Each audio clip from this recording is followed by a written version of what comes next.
अस्सलाम वालेकुम स्टूडेंट्स। उम्मीद है खैरियत से होंगे। आज का जो लेक्चर है अबाउट मेंटल हेल्थ नर्सिंग और इस यूनिट में हम पढ़ेंगे अबाउट स्पेसिफिकली द डिप्रेशन की डिप्रेशन क्या है। तो इस यूनिट में हम सिर्फ दो ऑब्जेक्टिव्स कवर करेंगे। जो पहला वाला ऑब्जेक्टिव है वो है डिप्रेशन की डिप्रेशन क्या है और ये कौन सा डिसऑर्डर है, कौन सी डिसऑर्डर की टाइप में आती है। दूसरा इसका जो है जो हिस्ट्री है वो डिप्रेशन का हिस्ट्री क्या है स्पेसिफिकली, या मेंटल डिसऑर्डर जितने भी होते हैं उनकी हिस्ट्री क्या है। और दूसरा जो ऑब्जेक्टिव है वो है डिप्रेशन की टाइप्स कौन कौन सी है। फिर जो नेक्स्ट हमारा पार्ट आएगा उसमें हम काजेस और सिम्टम्स की बात करेंगे। तो चलते हैं अपनी वीडियो की तरफ, लेकिन वीडियो शुरू करने से पहले आपसे रिक्वेस्ट है, अगर आप हमारे चैनल पे नहीं हो तो चैनल को जरूर सब्सक्राइब करें और दोस्तों के साथ जरूर शेयर करवाएं। अच्छा, तो सबसे पहले पढ़ते हैं कि डिप्रेशन का हिस्ट्री क्या है, या ये जो डिजीज है ये डिजीज किस डिजीज के टाइप्स में आती है। तो सबसे पहले हमारा जो mental disorder, mental health nursing में जितने भी डिसऑर्डर्स होते हैं तो उसमें जो हम आज पढ़ते हैं डिप्रेशन, तो ये डिप्रेशन मेनली टाइप्स में आते हैं। अफेक्टिव डिसऑर्डर या मूड डिसऑर्डर की टाइप में आता है।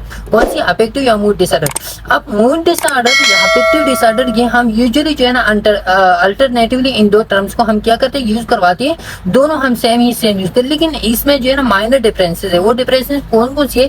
सबसे पहले अफेक्टिव डिसऑर्डर जो है ये ऑब्जेक्टिव है। ऑब्जेक्टिव मीन कि कोई बाहर से बंदा जो है ना वो ऑब्जर्व करवाता है कि इस बंदे में जो है ना आज ये खफा है, आज ये खुश है, आज ये इसकी वो जाहिरी शक्ल से कौन सा लग रहा है कि ये क्या है। तो ये ऑब्जेक्टिव होता है अफेक्टिव डिसऑर्डर, स्पेसिफिकली जो आपकी लाइफ इवेंट्स को जो है ना वो अफेक्ट करवाती हो। साथ में बाहर के लोग जो है इसको ऑब्जर्व करवा सकते हैं। लेकिन ये जो मूड डिसऑर्डर है, तो मूड डिसऑर्डर क्या होता है, सब्जेक्टिव होता है। सब्जेक्टिव का मतलब ये हिडन होता है या इंटरनल फीलिंग्स होती है, आपकी जो अपनी फीलिंग्स है। आप कहती है कि आज जो है ना मैं खफा हूँ, आज मुझे खुशी हो रही है। तो इन चीजों से बाहर की किसी बंदे को पता नहीं होता, लेकिन आप अपने अंदर जो है ना उसको क्या करवाते हो, फील करवाते हो कि आप कैसे फील कर रही हो। तो वो होता है आपका मूड डिसऑर्डर या मूड होता है आपका। ओके, अफेक्टिव डिसऑर्डर और मूड डिसऑर्डर। फिर ये है कि अफेक्टिव डिसऑर्डर ये क्रॉस सेक्शनल होता है, जैसे कि हमने ऊपर पढ़ा। क्रॉस सेक्शनल का मतलब है कि दूसरे लोग उसको ऑब्जर्व करवा सकते हैं। और ये लॉन्गिट्यूडनल होता है। लॉन्गिट्यूडनल का मतलब ये कि सिर्फ अपना आप जो है ना सिर्फ बाई सेल्फ आप उसको ऑब्जर्व करवाते हो। बाहर का बंदा ये नहीं कह सकता कि आपका मूड अब कैसा है। ओके, ये इजीली चेंजेबल होते हैं। इजीली चेंजेबल का मतलब ये है कि कोई बंदा आपके सामने जो है ना आप किसी को देखे, आप उसको जो है ना फील करे कि वो क्या है, खफा है। लेकिन एक मिनट बाद वो कहीं घूम फिर के वो वापस आ जाए और आप उसको फिर देख रहे हो कि यार ये तो अभी खुश है। तो आप उसको जो है ना सही तरह से ऑब्जर्व नहीं करवाते, या उसका जो मूड है आपको लग रहा है शायद वो ऐसा ही नहीं हो। जो आपको खफा दिखाई दे रहे हो और वो किसी वजह से जो है ना इस तरह की शो कर रहे हो, तो शायद कि वो उसका असल कैफियत हो नहीं। इस वजह से जो है ना अफेक्टिव डिसऑर्डर ये क्या होता है, ये इजीली चेंजेबल होता है। लेकिन जो मूड होता है ना, मूड ये नॉट चेंज या परमानेंट होता है। क्या होता है, ये सस्टेन होता है या परमानेंट होता है। ज्यादातर ये अफेक्टिव जो होता है ना ये टेम्परेरी स्टेट होता है, और ये सस्टेन या परमानेंट या परसिस्टेंट स्टेट होता है। ओके, तो इसमें ज्यादातर ये ना ये माइनर डिफरेंसेस इन दोनों के दरमियान है, लेकिन अक्सर जो है ना इन दोनों को हम यूज करते हैं अल्टरनेटिवली। अल्टरनेटिवली का मतलब ये कि सेम टू सेम हम अफेक्टिव डिसऑर्डर और मूड डिसऑर्डर को हम सेम टू सेम यूज करते हैं। ओके, तो ये है डिप्रेशन, बेसिकली इसका टाइप है। अब इस आज तक जो क्लासिफिकेशन हम कर रहे हैं मेंटल डिसऑर्डर्स की, तो उस मेंटल डिसऑर्डर्स की क्लासिफिकेशन के लिए एक खास क्राइटेरिया यूज होते हैं। जैसे कि बाकी जितने भी डिसऑर्डर है, अगर आप जो है ना एडल्ट हेल्थ नर्सिंग में या बाकी जितने भी सब्जेक्ट्स में जो एडल्ट के हवाले से डिजीज है, या जो चाइल्ड पीडियाट्रिक नर्सिंग में आप जो वो डिजीज पढ़ते हो, तो उस डिजीज की स्पेसिफिक क्लासिफिकेशंस होते हैं और उस क्लासिफिकेशन के लिए स्पेसिफिक क्राइटेरियाज होते हैं। तो इस तरह मेंटल नर्सिंग है, मेंटल हेल्थ नर्सिंग, ये जो मेंटल डिसऑर्डर्स है इसके लिए भी स्पेसिफिक क्राइटेरिया यूज होते हैं। उस क्राइटेरिया की बिना पे जो है ना इसको क्या कर होता है, डिवीजन इसके होते हैं। तो जो क्राइटेरिया होते हैं बेसिकली मेंटल हेल्थ नर्सिंग में या मेंटल डिसऑर्डर में two types of criteria use होते हैं। Two types of criteria, mainly जो फर्स्ट क्राइटेरिया है वो है अमेरिकन साइकोट्रिक एसोसिएशन की तरफ से। जो अमेरिकन साइकोट्रिक एसोसिएशन या APA जो क्राइटेरिया यूज करते हैं मेंटल हेल्थ या मेंटल डिसऑर्डर को डिवीजन के लिए, तो वो है DSM है। DSM के बारे में हमने जो हेल्थ हिस्ट्री, जो जब हमने मेंटल हेल्थ नर्सिंग का जो हिस्ट्री हमने पढ़ा था उसमें में भी हमने डिस्कशन करवाई थी। DSM है क्या? DSM का मतलब डायग्नोस्टिक एंड स्टैटिस्टिकल मैनुअल। ये क्या है? ये एक बुक है। इस बुक में क्या होता है? इस बुक में स्पेसिफिकली उस क्राइटेरियाज को जो है ना वो बयान किया है जिसके थ्रू आप जो है ना किसी डिजीज को या मेंटल डिसऑर्डर्स को जो है ना आप क्या करवाते हो, आप उसको उसके डिवीजन उस पे करवाते हो। ये इसका जो पहला एडिशन था वो छाप हुआ था, पब्लिश हुआ था 1963 में। फिर इसके बाद जो है ना DSM 1 आया, DSM 2, DSM 3 आया, फिर DSM 4 आया। DSM 4 के बाद ये फिर आया DSM टीवी का मतलब है text revision, DSM 4 TV, DSM 4 TR फिर आ गया। DSM 4 TR का मतलब है टेक्स्ट रिवीजन और ये टेक्स्ट वर्जन है। ओके, तो अब जो हमारा सिलेबस है, जो पाकिस्तान नर्सिंग काउंसिल की तरफ से जो सिलेबस है, तो वो DSM 4 के मुताबिक, DSM 4 TR के मुताबिक चल रहा है ये हमारा सिलेबस। लेकिन इसके बाद फिर 2013 में फिर आ गया DSM 5। तो DSM 5 का जो वो है जो कैरेक्टरिस्टिक्स है या जो क्राइटेरिया है वो हमारी सिलेबस में नहीं है। लेकिन ये लेक्चर जो हम पढ़ते हैं ये सर जुबैर साहब का है और उन्होंने इसमें जो है ना DSM 5 के जो डिसऑर्डर है या जो क्राइटेरिया है वो भी उन्होंने इसमें शामिल किए, तो वो भी हम इसमें पढ़ेंगे। ओके, फिर ये था ये पहला DSM का जो अमेरिकन साइकोट्रिक एसोसिएशन उसको फॉलो करवाते हैं। दूसरा है WHO का क्राइटेरिया, जो WHO फॉलो कर रहा है तो वो है इंटरनेशनल क्लासिफिकेशन ऑफ डिजीज। वो जो बुक है जो WHO फॉलो कर रहा है तो इंटरनेशनल क्लासिफिकेशन ऑफ डिजीज या ICD हम उसको कहते हैं। और उसका आप जो आजकल जो है ना वो क्या है 11th एडिशन उसकी चल रहे हैं। लेकिन ज्यादातर जो यूज होता है मेंटल डिसऑर्डर क्लासिफिकेशन के लिए वो क्या होता है DSM यूज होता है। अब इसकी क्लासिफिकेशन क्या है? तो मेंटल या अफेक्टिव डिसऑर्डर्स की जब हम बात करते हैं तो अफेक्टिव डिसऑर्डर 2 टाइप्स के होते हैं। एक होते हैं लोअर एक्सट्रीम के, अफेक्टिव मतलब जो आपके लाइफ इवेंट्स को अफेक्ट करवाते हो, तो उसमें 2 टाइप्स के होते हैं। एक होते हैं लोअर एक्सट्रीम की, लोअर एक्सट्रीम के मतलब आपका मूड क्या हो वो लो हो। दूसरा होता है हाई एक्सट्रीम के, हाई एक्सट्रीम का मतलब है कि आपका मूड जो है वो क्या हो वो बहुत ज्यादा एक्टिव हो। तो जब आपका मूड बहुत ज्यादा एक्टिव की तरफ जा रहे हो तो उसको हम कहते हैं मेनिया या हाइपोमेनिया, हम उसको कह रहे हैं। जब आपका मूड लोअर की साइड जा रहे हो, आपका मूड डिक्रीज हो रहा हो, तो उसको हम कहते हैं डिप्रेशन, हम उसको कहते हैं, या लो मूड उसको कहते हैं। और ये दोनों फिर आते हैं बाइपोलर डिसऑर्डर में, क्योंकि बाइपोलर डिसऑर्डर में क्या होता है या तो आपका मूड बहुत लो की तरफ जा रही हो या आपका मूड बहुत हाई की तरफ जा रही हो। तो हम इसमें पढ़ते हैं अभी डिप्रेशन के बारे में हम पढ़ते हैं, फिर हम पढ़ेंगे मेनिया, हाइपोमेनिया, बाइपोलर डिसऑर्डर, वो हम नेक्स्ट लेक्चर में कवर करवाएंगे। ओके, तो शुरू करते हैं डिप्रेशन से कि डिप्रेशन बेसिकली है क्या। डिप्रेशन हम सिंपली कहते हैं prolong sadness and lack of interest और प्लेजर, जिसमें क्या होता है आपका सैडनेस प्रोलॉन्ग हो जाता है या आपका जो इंटरेस्ट लेवल है या जो आपका प्लेजर लेवल है, जो आप प्लेजर महसूस करते हैं, हैप्पीनेस महसूस करते हो एंजॉयबल एक्टिविटीज में, वो आपका क्या होता है वो खत्म हो जाता है, वो कम हो जाता है। अब क्या है इसका, everyone occasionally feels blue or sad, same thing, but these feelings are usually fleeting means short lived और वो खत्म हो जाती है बहुत जल्द and pass within a couple of days। तो ये कह रहे हैं कि बहुत ज्यादा लोग जो है ना ऐसे फील कर रहे हो कि वो खफा है या ब्लू है, लेकिन ये फीलिंग बहुत ज्यादा जल्द जो है ना वो खत्म होती है। तो ये जो खत्म होने वाली बात है इसका मतलब है कि ये डिप्रेशन में नहीं है। लेकिन when a person has a depressive disorder it interfere, तो इसका मतलब है जब आपको लग रहा हो प्रोलॉन्ग सैडनेस लग रहा हो तो फिर क्या है, आपको क्या है डिप्रेशन है।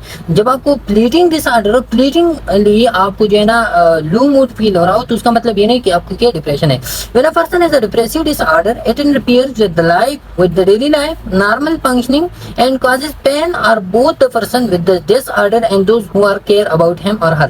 तो इसमें क्या होता है जब आपको डिप्रेसिव डिसऑर्डर होता है तो आप डेली लाइफ की जो एक्टिविटीज आपकी होती है वो इंटरफियर होती है, वो आपके खराब हो जाती है। साथ में आपका जो normal functioning of the body है वो भी इंटरफियर हो जाता है, आपका डेली एक्टिविटीज इंटरफियर होती है and causes pain for both the person. और आप जो है ना एक मुसीबत बन जाती हो अपने आप के लिए भी और उन लोगों के लिए जो आपका फैमिली होता है या जो आपकी केयरिंग पर्सन होते हैं उसके लिए भी आप क्या होते हैं एक मुसीबत बन जाते हो। अच्छा, तो अब ये जो डिप्रेशन है ये डिप्रेशन डिफरेंट स्टेजेस से गुजर के आपको डिप्रेशन लग जाती है।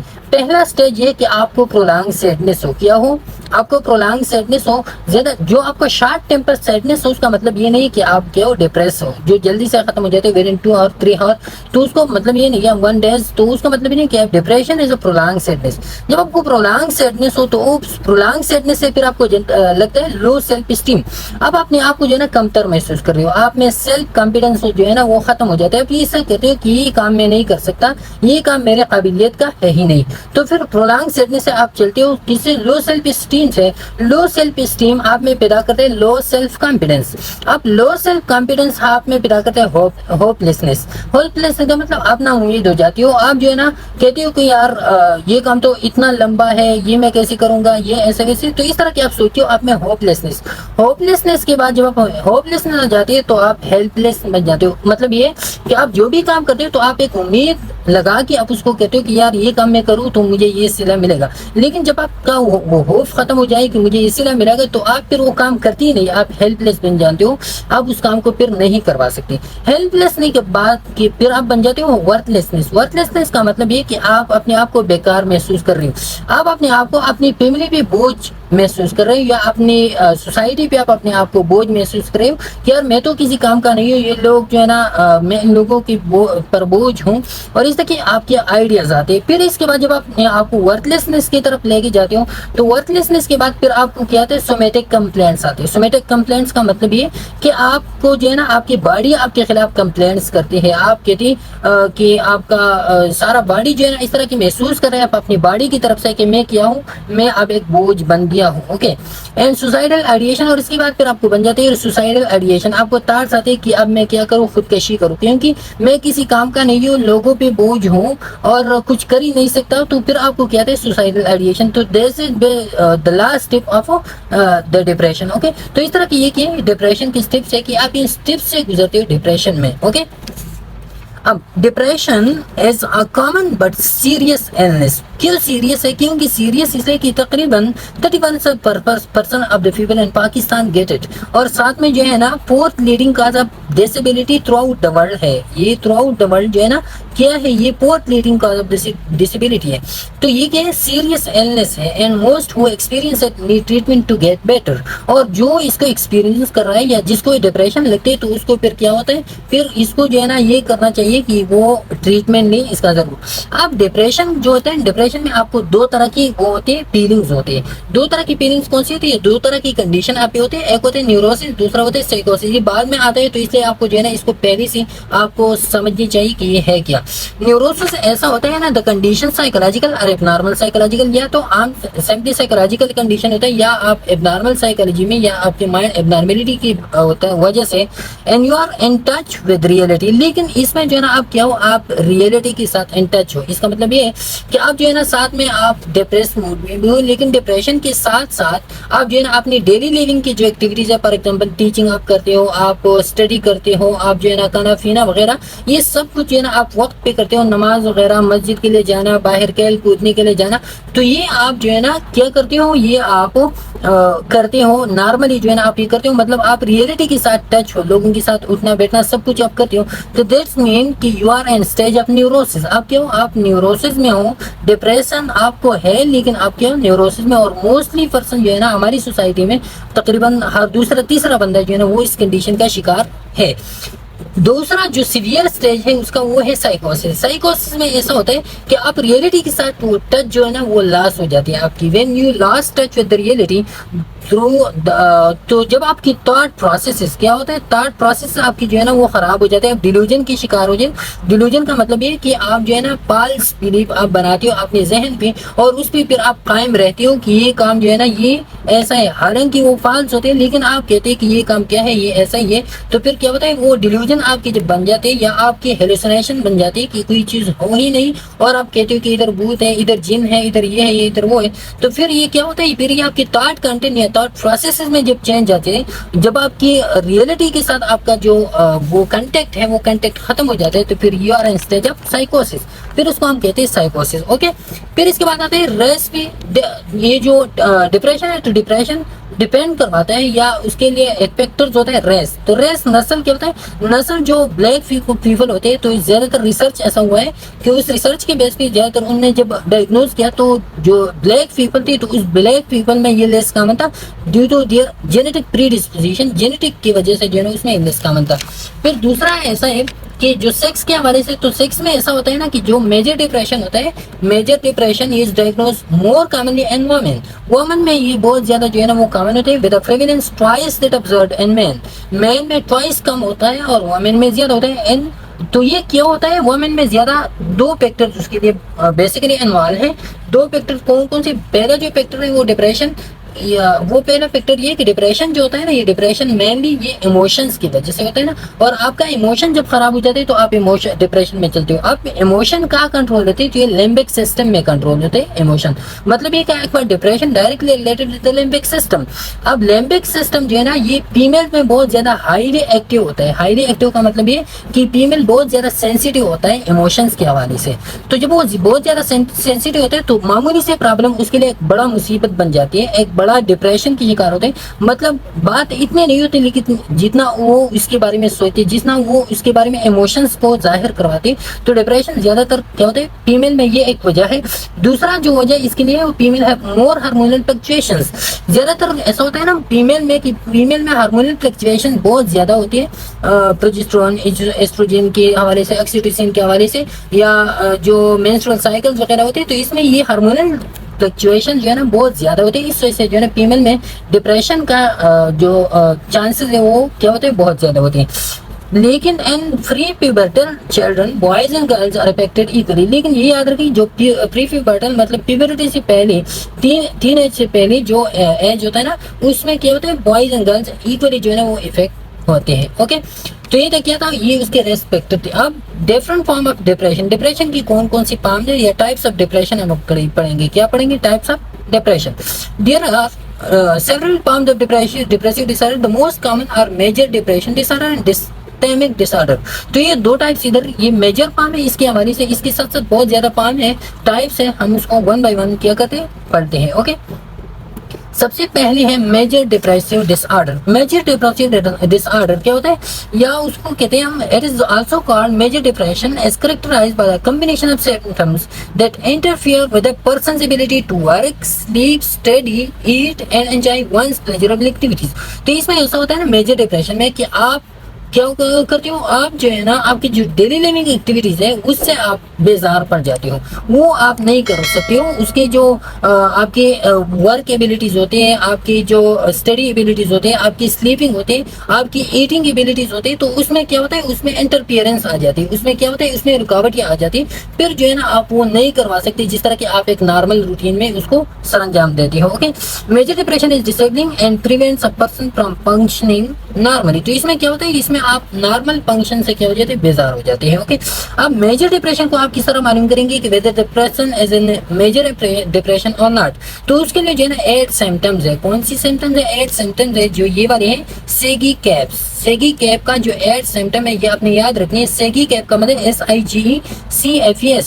तो इससे मतलब ये स्लीप डिस्टर्बेंस, जब आपको स्लीप डिस्टर्बेंस होती हो या आपके इंटरेक्शन में, आपकी सोशल इंटरेक्शन में, आपकी फैमिली इंटरेक्शन में दखल आ जाती है, इंटरप्शन आ जाती है, आप गिल्ट महसूस करते हो, बात बात पे जो है ना आप क्या करते हो, गिल्टी बन जाते हो, गिल्ट महसूस करते हो, या आपकी एनर्जी लेवल लो हो जाती है, या आपकी कंसंट्रेशन खराब हो जाती है, आपकी जो टेंशन होते हैं ना वो कंसंट्रेशन लेवल वो क्या होते हैं तो कम पड़ जाती है। साथ में आपके जो एपेटाइट है, आपका भूख जो है ना आपसे खत्म हो जाती है, आपको भूख नहीं लगती, तो इसका या आपको जो है ना भूख बहुत ज्यादा लगती है या नहीं लगती, तो ये दोनों इस डिप्रेशन में आ जाते हैं।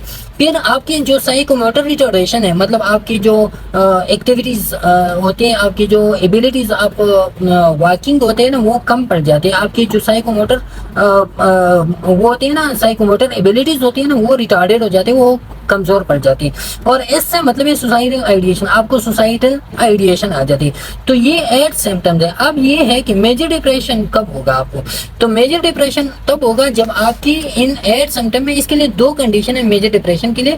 पहला कंडीशन इसमें ये कि ये जो 8 सिम्टम्स हमने इधर बताई, इस 8 सिम्टम में अगर आपको हो 5 या 5 से ज्यादा सिम्टम्स आपको हो, then you are in stage of major depression. Okay, तो ये पहला स्टेज है। अगर आपको जो है ना 5 से कम सिम्टम्स हो, 5 से 2 या 2 से ज्यादा सिम्टम्स आपको या कम सिम्टम्स आपको, तो फिर you are in stage of dysthymic. Dysthymic हम बाद में पढ़ेंगे कि वो क्या है। लेकिन जब आपको इन सिम्टम्स में 5 से ज्यादा सिम्टम्स हो, और याद रखिए वो सिम्टम्स 2 वीक से ज्यादा वो परसिस्टेंट हो। परसिस्टेंट का मतलब ये कि 2 वीक से ज्यादा जो है ना वो क्या हो, वो मॉर्निंग की टाइम, वो इवनिंग की टाइम, वो आफ्टरनून की टाइम आपको आ रहा हो, तो फिर आप क्या है, फिर आप you are in stage of major depression. Okay, ये पहला कंडीशन है। दूसरा कंडीशन ये कि ये जो मेजर डिप्रेशन है ये किसी और कंडीशन की वजह से नहीं। किसी और कंडीशन का मतलब ये है, फॉर एग्जांपल आपको कोई और बीमारी है और उस बीमारी से आपको डिप्रेशन हो रहा है, तो you are not in stage of major depression then. Okay, मतलब ये कि आपको अगर हाइपोथायराइडिज्म हो तो हाइपरथायराइडिज्म में सेरोटोनिन लेवल वो क्या हो जाता है, कम हो जाती है, इसकी वजह से फिर आपको डिप्रेशन होता है। लेकिन वो डिप्रेशन मेजर डिप्रेशन नहीं है। Not from medication substance abuse, जैसे कि आप बेंजोडाइजिपिन जो है ना वो ले रहे हो, तो वो प्रोलॉन्ग यूज जब आप उसकी कर रहे हो तो फिर आपको एक डिप्रेशन लगती है, लेकिन वो भी मेजर डिप्रेशन नहीं है। तो ये दोनों कंडीशन सेटिस्फाई हो तो फिर you are in stage of major depression. ये क्या है, ये मेजर डिप्रेशन है। ओके, अब इसके बाद an episode of major depression occurs only once in a person lifetime but more often it recurs throughout a person's life।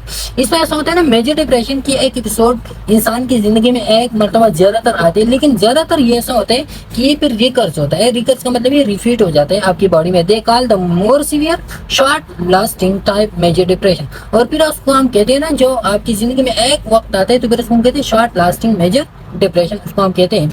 Okay, अब जो दूसरा टाइप है वो है डिस्टेमिक डिसऑर्डर। डिस्टेमिक डिसऑर्डर या इसको हम कहते हैं परसिस्टेंट डिस्पर्शन डिप्रेसिव डिसऑर्डर, जो DSM-5 है। तो DSM-5 जो हम अभी बाद में पढ़ेंगे उसमें हम इसका नाम है परसिस्टेंट डिप्रेसिव डिसऑर्डर। अब इसमें क्या होता है, it is also called dysthymia, is characterised by long term 2 years or long। अब उसमें जो था ना, उसमें हमने 2 weeks का पढ़ा, अभी जो डिप्रेशन का हमने पढ़ा मेजर डिप्रेशन का। लेकिन डिस्टेमिया में ऐसा होता है ना, ये प्रोलॉन्ग होता है, ये बहुत ज्यादा प्रोलॉन्ग हो जाता है। इसमें जब साइंस सिम्टम 2 year या इससे लॉन्गर हो, 2 year फॉर एडल्ट्स और 1 year और ग्रेटर देन 1 year और इक्वल टू 1 year जो है ना, वो सिम्टम जब वो चिल्ड्रन या एडोलेसेंट्स के लिए, तो फिर क्या हो जाता है, वो इसके लिए डिस्टेमिक डिसऑर्डर बन जाते हैं। तो डिस्टेमिक डिसऑर्डर जो सिम्टम्स 2 year अवेल करवाए एडल्ट्स में या 1 year और लॉन्गर देन 1 year वो अवेल करवा रहे चिल्ड्रन या एडोलेसेंट में, तो फिर उसको हम कहते हैं dysthymic disorder. But less severe symptom that may not disable a person but can prevent one from पंग। लेकिन ये प्रोलॉन्ग तो है, लेकिन मेजर डिप्रेशन से इसका जो सिम्टम्स है वो लेस सीवियर है, वो उतना ज्यादा सीवियर नहीं जितना कि मेजर डिप्रेशन में था।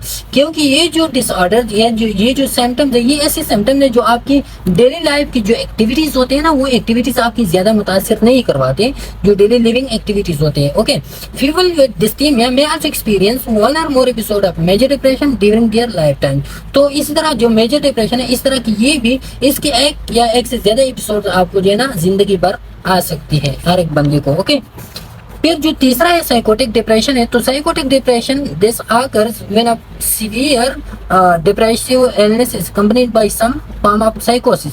तो ये क्या होता है, this occurs when a severe depressive illness is accompanied by some form of psychosis। तो इसमें ऐसा होता है ना कि आपको सीवियर डिप्रेसिव इलनेस आपको लग जाती है और साथ में जो है ना उसको साथ साइकोसिस होते हैं। साइकोसिस न्यूरोसिस के बारे में जो डिफरेंस था वो मैंने आपको शुरू में समझाया कि व्हाट इज साइकोसिस वर्सेस न्यूरोसिस। तो साइकोसिस में बेसिकली आपकी रियलिटी के साथ जो टच होता है ना, वो टच लॉस हो जाता है, फिर जो है ना आप डेली लिविंग की एक्टिविटीज नहीं करवा सकती। तो ये सीवियर सिम्टम्स है। एक सिम्टम्स है एटिपिकल सिम्टम, जो इधर ये वाली सिम्टम जो हमने बताई ना, जो आपकी डेली लिविंग एक्टिविटीज को मुतासिर नहीं करवाती, तो उसको हम कहते हैं atypical symptom. Atypical symptom for example आपको ज्यादा नींद आ रही है, हाइपरसोनिया है, पोलीप्लेजिया है, बहुत ज्यादा भूख आपको लग रही है, या mood response to change in life events होते हैं, हैप्पीनेस होते हैं, आपको मूड उसमें जो है ना एटिपिकल सिम्टम में चेंज हो रहा है। मतलब अगर खुशी हो तो आपका मूड उसी की तरफ जा रहा है, खुशी की तरफ, गम हो तो गम की तरफ जा रहा है। लेकिन ये है साइकोटिक डिप्रेशन में ऐसा होता है ना, या टिपिकल सिम्टम में ऐसा होता है कि आपका मूड चेंज नहीं हो रहा। चेंज नहीं हो रहा का मतलब है कि आप खपा हो और कोई खुशी आया, शादी आए तो शादी में भी आप खपा होंगे, अगर गम हो और आप खुश हो तो उस गम में भी आप खुश होंगे। तो ये क्या है, ये टिपिकल सिम्टम्स है जो अब चेंज नहीं हो रहा, लेकिन एटिपिकल सिम्टम वो जल्दी से चेंज हो। तो साइकोटिक डिप्रेशन वो डिप्रेशन है जिसमें आपको सीवियर सिम्टम्स फील हो रहे हैं, जिसमें आप साइकोसिस की तरफ चलते हो। Okay, such as break with the reality, hallucination and delusion। तो साइकोटिक सिम्टम में आप रियलिटी के साथ जो टच आपका होता है ना, वो टच लॉस होता है। जैसे कि हेलुसिनेशन है। हेलुसिनेशन का मतलब है कि आपका जो पाल्स परसेप्शन आप बनाते हो, फॉर एग्जांपल आप कहते हो कि उधर क्या है, उधर वो है सांप है, तो सांप असल में होता नहीं, लेकिन आप कहते हो कि उधर सांप है विदाउट एक्सटर्नल स्टिमुलाई। उधर जो है ना आप कहते हो कि उधर मुझे जो है ना कोई जिन भूत वगैरह नजर आ रहा है, तो क्या ये आपके हेलुसिनेशन है। दूसरा डिल्यूजन है। डिल्यूजन ये है कि आप पाल्स बिलीफ बनाते हो। पाल्स बिलीफ क्या बनाते हो?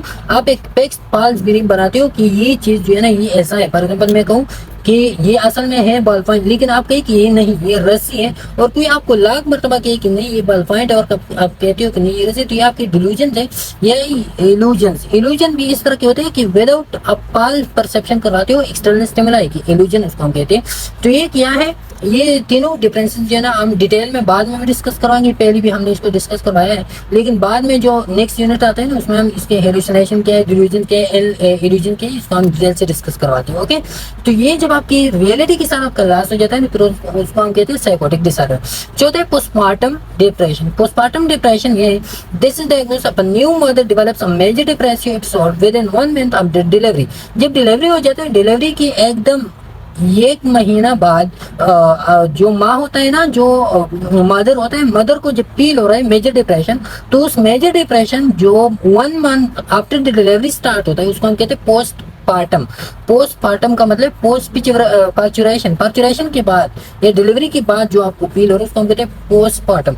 अब ऐसा होता है ना, बाद सिम्टम्स ऐसे होते हैं कि जो डिलीवरी के एकदम बाद विद इन वीक होते हैं, वो उसको हम कहते हैं बेबी ब्लू ऐसे सिम्टम्स होते हैं। जब आप डिलीवरी हो जाती है ना, तो डिलीवरी के बाद फिर जो मदर होती है उस मदर की जो कंडीशंस होते हैं या उसकी जो मूड होते हैं, वो मूड सैड होता है, वो खराब हो जाता है, और वो ब्लू हो जाता है या सैड होता है, तो उसको हम कहते हैं फिर वो नॉर्मल है, वो विद इन वीक जो है ना वो खत्म हो जाते हैं। लेकिन जब ये सिम्टम्स वीक से प्रोलॉन्ग कर जाए और ये 1 हफ्ते या 4 वीक्स तक चली जाए, तो फिर उसको हम कहते हैं पोस्टपार्टम डिप्रेशन, वो फिर abnormality. It is estimated that 10 to 15% of the women experience postpartum depression after giving birth. तो 10 to 15% ऑफ द वुमेन जो है ना वो पोस्टपार्टम डिप्रेशन को एक्सप्रेस करवाती है। ओके, फिर 5वां है वो seasonal affective disorder. Seasonal affective disorder, अब ये क्या है? Seasonal affective disorder is characterised by the onset of depression illness during the winter month when there is less natural sunlight। जब सीजनल अफेक्टिव ये है कि मौसम के साथ आपका मूड चेंज हो रहा हो। मौसम के साथ कैसा? जैसे कि विंटर है, तो विंटर में 90% ऐसा होता है ना कि आपका जो मूड होता है ना वो मूड खराब हो जाता है, वो आप डिप्रेशन में चलते हो विंटर में।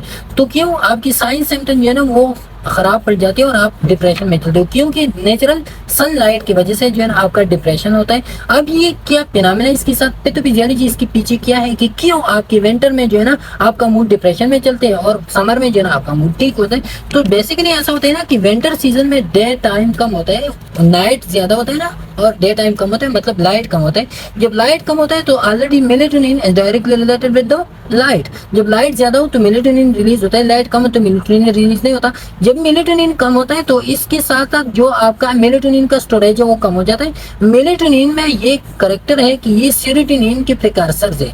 मेलेटोनिन क्या है? इसकी वजह से सेरोटोनिन रिलीज होता है। तो जब सेरोटोनिन रिलीज नहीं होता तो सेरोटोनिन के रिलीज की वजह से सेरोटोनिन को हम कहते हैं 5 हाइड्रोक्सी ट्रिप्टोमेन, ये इसको हो गया ट्रिप्टोमेन, ये इसका केमिकल नेम है सेरोटोनिन का।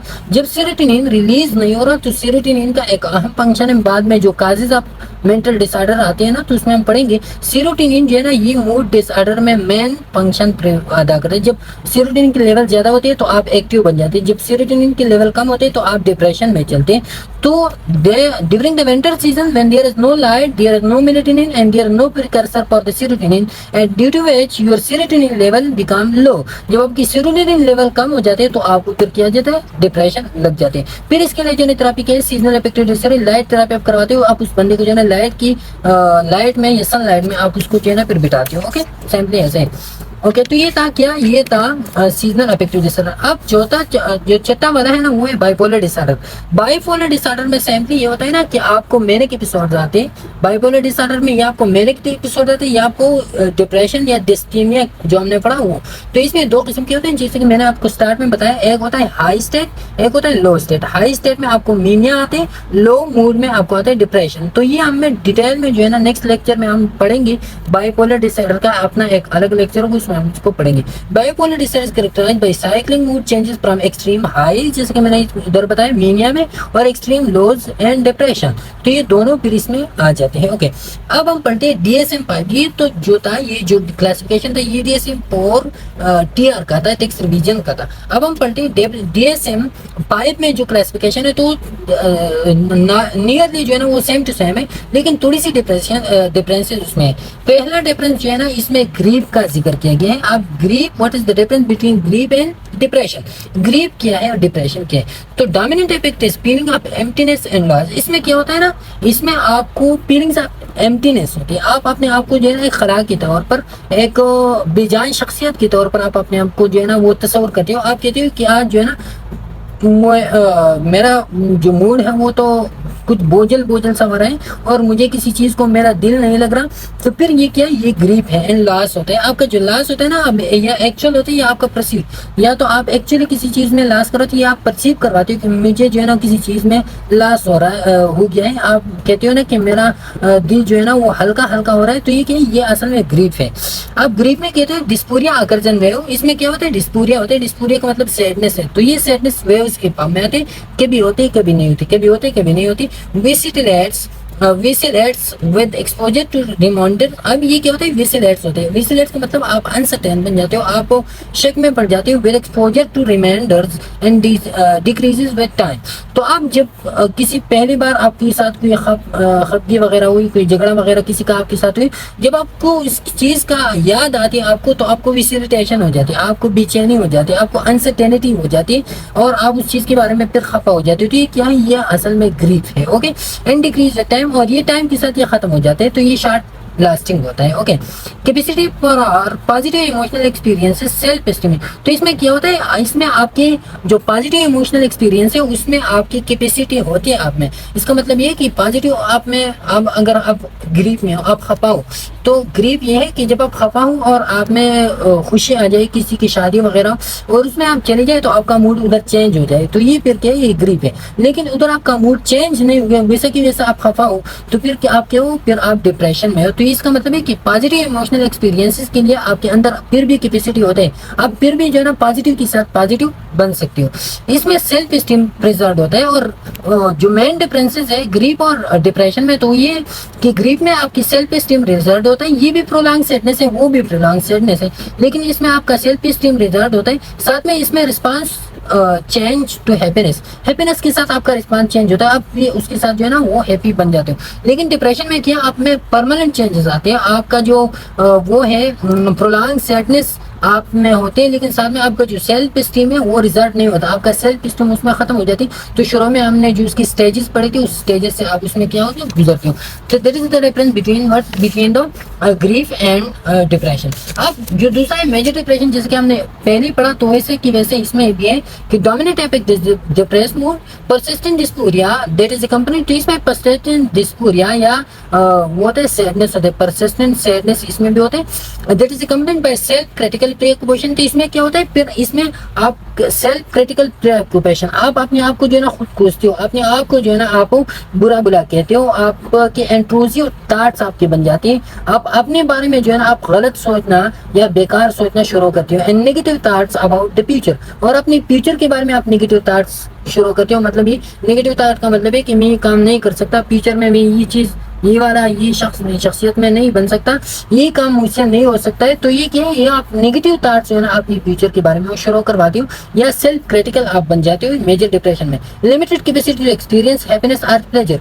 तो जो पहले वाला था ग्रीफ में, तो उसमें पॉजिटिव की तरफ आप जा सकते थे, लेकिन इसमें आप पॉजिटिव की तरफ नहीं जा सकते। मतलब आप अगर आपकी खुशी आ जाए और आप खपा हो, तो आप वैसा की वैसे डिप्रेशन में होगी। हैप्पीनेस के साथ जो है ना आप कहेंगे कि उधर जो है ना, आपको कहेंगे उधर शादी हो रहा है, आप कहेंगे कि मैंने नहीं जाना है, क्योंकि आप जो है ना आप डिप्रेशन में होगे। वर्थलेसनेस क्लाउड स्टीम, और इसमें जो वर्थलेसनेस आपके बन जाते हैं, अपने आप को आप पूछते हो, आप अपने आप को बेकार महसूस करते हो, तो आपका जो सेल्फ एस्टीम है वो इसकी वजह से डाउन हो जाता है, वो खराब हो जाता है। सुसाइडल आइडिएशन आपको आ जाती है, about escaping life versus joining a loved one.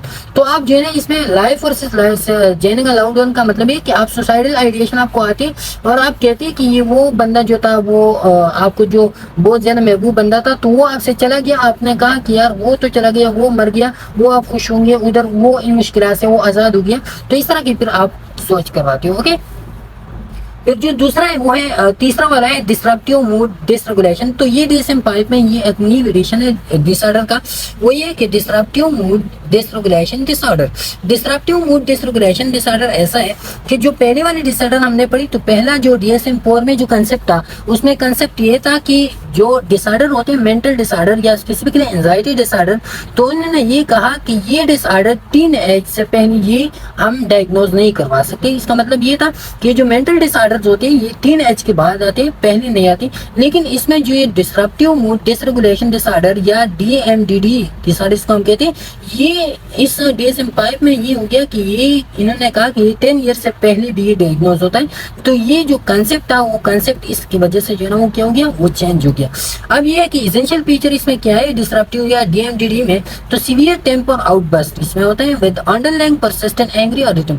तो इसमें सीवियर टेम्पर आउटबर्स्ट मतलब ये कि एकदम आपकी जो वो होता है ना, आपका मूड होता है वो, तो वो मूड एकदम जो है ना वो क्या होता है, वो चेंज हो जाता है। आप एकदम जो है ना गुस्से में चले जाते हो, एकदम आपका गुस्सा खत्म हो जाता है, तो सीवियर टेम्पर आउटबर्स्ट आपकी बन जाती है। और साथ में जो है ना आप में टेम्पर टेंट्रम वो है कि जो बच्चे होते हैं ना, छोटे छोटे बच्चे, जैसे कि हमने वो पीडियाट्रिक नर्सिंग में हमने पढ़ा था, तो जो बच्चे होते हैं स्पेसिफिकली जब 6 ईयर्स के बाद जो है ना उसमें टेम्पर टेंट्रम, वो बात पे जो है ना वो गुस्सा बन जाता है। गुस्से के बाद जो है ना वो कहीं जमीन पे वो गिर जाते हैं, कहीं और कोई रोना, बहुत ज्यादा रोना वो शुरू करते हैं और फिर किसी की बात नहीं मानता, तो वो होता है टेम्पर टेंट्रम। जो एकदम जो है ना अचानक आप अपनी मूड को आप चेंज करवाते हो, तो क्या severe temper outburst with underlying persistent angry और इरिटेबल मूड आपकी इसमें क्या हो जाते हैं, वो बन जाते हैं। द टेम्पर आउटबर्स्ट फ्रीक्वेंसी, तो आप इसके फ्रीक्वेंसी टेम्पर टेंट्रम या टेम्पर आउटबर्स्ट की फ्रीक्वेंसी 3 और मोर टाइम अ वीक, जब हफ्ते में जो है ना आप 3 या 3 से ज्यादा मरतबा आपको टेम्पर टेंट्रम या टेम्पर आउटबर्स्ट आ जाए, तो फिर हम कहेंगे कि इसको डिसरप्टिव या DMDD उसको है। ओके, इसकी ड्यूरेशन क्या होगी, 3 और मोर टाइम अ वीक तो होंगे, लेकिन कितनी वीक तक ये सिलसिला या कितनी ईयर तक ये सिलसिला, तो temper outburst and persistently irritable, और ये परसिस्टेंटली इरिटेबल होगा। परसिस्टेंटली का मतलब इधर ये है कि ये जो है ना 12 मंथ्स तक, मिनिमम 12 मंथ्स तक इसी तरह हो कि आपको हर हफ्ते 3 या 4 मरतबा ये टेम्पर आउटबर्स्ट आ रहे हो, तो फिर हम उसको कहेंगे कि the person age with the DMDD। Okay, इसमें तो प्रेजेंट एटलीस्ट एंड 2 सिटिंग्स, और इसमें दूसरा कंडीशन है कि ये 2 सिटिंग में एटलीस्ट प्रेजेंट हो। 2 सिटिंग का मतलब ये कि एक जगह पे जो है ना आप एक कैसे महसूस कर रहे हो, फॉर एग्जाम्पल आप बाहर फ्रेंड के साथ हो, फ्रेंड के साथ जो है ना आप एक ही फीलिंग कर रहे हो, जब आप घर आ जाते हो तो घर में आपका फीलिंग्स एकदम अचानक उलझ जाते हैं, तो फिर क्या है, ये 2 सिटिंग में इसकी प्रेजेंस है। और एक सिटिंग में जो है ना ये सीवियर हो, क्या हो, एक सिटिंग में ये लाजमी सीवियर हो, ऐसा नहीं कि दोनों सिटिंग में आपका मूड एक जैसा हो। ओके, तो ये फिर क्या होता है, इसको हम कहते हैं DMDD, फिर हम उसको कहते हैं। ओके, अब ये जो DMDD है ना, DMDD mood between outburst last at least 12 month, जो ये तो ये हमने उधर डिस्कस किया कि इसका ड्यूरेशन 12 मंथ तक लाजमी होना चाहिए। सीवियरिटी इसका ये present in 2 sittings and severe and at least 1, तो ये भी हमने डिस्कस किया। एंड अनसेट इसका before age of 10 but do not diagnose before age of 6। तो ये क्या होता है कि ये एज ऑफ 10 से ये डायग्नोज होता है, लेकिन एज ऑफ 6 से पहले ये डायग्नोज नहीं होता। तो इसका मतलब ये you can not diagnose for the first time after the age of 18, और एज ऑफ 18 के साथ बाद जो है ना भी ये डायग्नोज नहीं होता। तो मतलब ये कि जो DMDD डिसऑर्डर है, DMDD डिसऑर्डर, तो ये स्पेसिफिकली चाइल्डहुड डिसऑर्डर है या चिल्ड्रन के डिसऑर्डर है।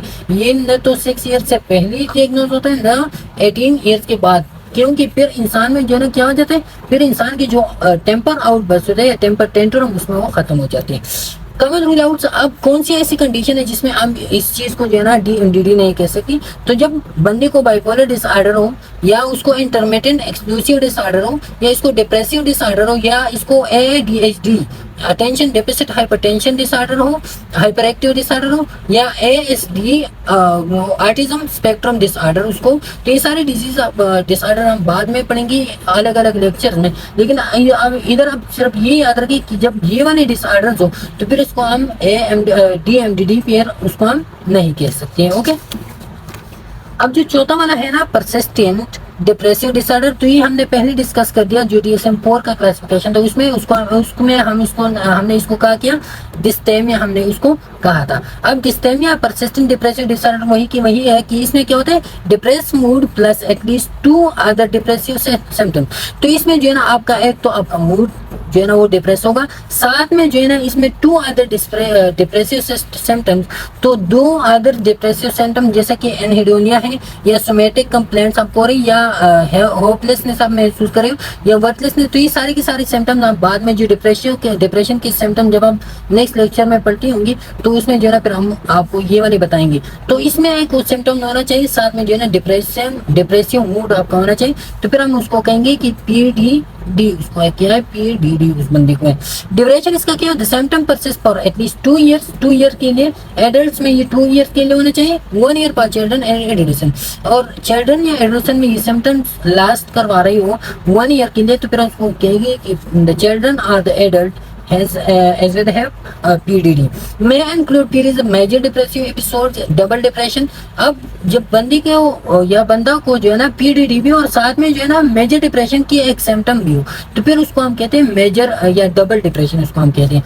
रूल आउट कौन सी कंडीशन इससे ऐसी है जिसमें हम इस बंदे को PDD डायग्नोज नहीं करवा सकते, तो before it is not due to another psychotic disorder, मतलब ये कि कोई मेडिकल कंडीशन, कोई और पैथोफिजियोलॉजिकल कंडीशन या कोई मेडिकेशन या कोई मेडिकेशन वगैरह वो नहीं ले रहे हो, या सब्सटेंस यूज नहीं हो, मेडिकेशन नहीं ले रहे हो, या मेडिकल कंडीशन कोई और उसका नहीं हो, तो फिर हम कहेंगे क्या PDD, उसको हम डायग्नोज करवाएंगे। पांचवा and last one is pre menstrual dysphoric disorder. तो प्री मेंस्ट्रुअल डिस्फोरिक डिसऑर्डर वो क्या है, प्री मेंस्ट्रुअल डिस्फोरिक डिसऑर्डर, ये इसको हम कहते हैं PMDD। तो ये significant effective symptom that emerge in the week prior to menses and quickly disappear with the onset of menses. तो ये अब ऐसा है कि जब आपको जो है ना मेंसेस आ जाते हो, तो उस मेंसेस से पहले जो वो होते हैं ना फीमेल्स होते हैं, तो मेंसेस से पहले जब फीमेल्स को डिप्रेशन आ जाते हैं तो फिर उसको हम कहते हैं प्री मेंस्ट्रुअल। और ये जो है ना ये जैसा कि मेंसेस शुरू होते हैं तो ये डायरेक्ट ये सिम्टम्स खत्म हो जाते हैं। अब कौन से सिम्टम्स हैं जो 1 हफ्ते पहले शुरू हो जाती है और मेंसेस के साथ ही वो खत्म हो जाती है, उसको हम डायग्नोज करवाएंगे PMDD। तो वो सिम्टम्स है जैसे कि वेपिंग स्पेल्स है, जब मेंस्ट्रुएशन से 1 हफ्ते पहले आपको वीपिंग स्पेल्स, आपको रोना आ रही हो, या आपके लोअर एब्डोमेन में पेन हो, या बैक में आपके पेन हो, या आपको लिस्टिट्यूड पेन हो रहा है। लिस्टिट्यूड का मतलब है कि आप में चिड़चिड़ापन ज्यादा हो रही हो, या आप में वीकनेसेस आ रही हो, या आप में फ्रस्ट्रेशन थ्रेशोल्ड आप में कम हो रहे। फ्रस्ट्रेशन थ्रेशोल्ड का मतलब है कि आप जो पहले आप गुस्सा बर्दाश्त करते थे तो आप उस गुस्से को आप बर्दाश्त नहीं कर सकते। ओके, एंग्री आप फील कर रहे हो, फटीग फील कर रहे हो, तो ये वाली जो सिम्टम आपको मेंसेस से 1 हफ्ते पहले शुरू हो रहे हो और मेंसेस के साथ ही वो खत्म हो रही है, फिर हम क्या कहेंगे, उसको हम कहेंगे PMDD। फिर हम उसको डायग्नोज करवाएंगे। मूड बिटवीन आउटबर्स्ट लास्ट, तो ये वाला है। अच्छा, सिम्टम थ्रेशोल्ड, इसमें क्या होता है सिम्टम थ्रेशोल्ड, तो at least 5 symptoms which include mark effective liability. तो इसमें क्या होता है एटलीस्ट 5 सिम्टम, जो सिम्टम हमने पढ़ी तो उसमें तकरीबन 5 सिम्टम्स हो, और ये 5 सिम्टम्स कैसे हो, जो अफेक्टिव लायबिलिटी को मार्क शो करवा रही हो। तो अफेक्टिव लायबिलिटी का मतलब ये कि आप जो है ना आपका जो मूड है वो एकदम चेंज हो रहा है, 1 मिनट में एक ऐसा हो, दूसरे मिनट में दूसरे जैसा हो। तो फिर ये वाली जो सिम्टम जो रफ्तार जल्दी से चेंज हो रहे हो, या डिप्रेस मूड आपको, या इरिटेबिलिटी हो, या टेंशन आपको, तो फिर हम उसको कहेंगे सिम्टम थ्रेशोल्ड, और उसको हम डायग्नोज करवाएंगे PMDD। ड्यूरेशन इसके कितने हो, persistent in all menstrual cycle in the past year and documented prospectively for 2 menstrual cycle. तो इसमें ऐसा हो कि आपको पिछले ईयर में जितनी भी मेंस्ट्रुअल साइकिल आपकी आ रही हो और उसमें ये कंडीशन आपके साथ हो रही हो, और साथ में जब आप इसको डॉक्यूमेंट करवाए, डॉक्यूमेंट्स के बाद भी 2 मंथ्स तक मतलब 2 मेंस्ट्रुअल साइकिल तक भी ये वैसे की वैसे रहा ये कंडीशन, तो फिर हम उसको कहेंगे क्या, उसको हम PMDD डायग्नोज करवाएंगे। एम्पियरमेंट क्या है, क्लिनिकली सिग्निफिकेंट डिस्ट्रेस और एम्पियरमेंट, और साथ में जो है ना आपके इसके साथ साथ क्लिनिकली सिग्निफिकेंट डिस्ट्रेस भी हो या एम्पियरमेंट भी इसके साथ डायग्नोज हो रहा हो। रूल आउट्स क्या है, कौन सी कंडीशन में आप इसको जो है ना PMDD डायग्नोज नहीं करवा सकती, तो वो ये है कि आपको अगर मेंटल डिसऑर्डर हो पहले से, तो साथ में मेंस्ट्रुअल साइकिल के साथ जो है ना वो और भी वो इंक्रीज हो जाता है, तो फिर उसको जो है ना हम वो नहीं कहेंगे कि यार ये मेंटल डिसऑर्डर था, इधर डिक्रीज हो गया, उसको हमने PMDD डायग्नोज करवाया, नहीं ये गलत है। फिर इन अदर मेडिकल कंडीशन कोई और हो, माइग्रेन हो या इस तरह की सब्सटेंस यूज हो जो मेंस्ट्रुअल साइकिल के साथ वो एग्जेजरेट हो रहा है, तो वो भी नहीं हो सकता। ओके, तो ये था आज का जो डिप्रेशन था, डिप्रेशन की टाइप्स हमने डिटेल से जो है ना वो डिस्कस करवाई। इसके बाद जो न्यू लेक्चर आ रहा है तो इसमें हम काजेस को डिस्कस करवाएंगे और साथ में सिम्टम्स को हम डिस्कस करवाएंगे। आज के लिए जो है ना इतना ही, नेक्स्ट वीडियो पे इंशाल्लाह मुलाकात होगी, तब तक के लिए इजाजत दीजिए, अल्लाह हाफिज।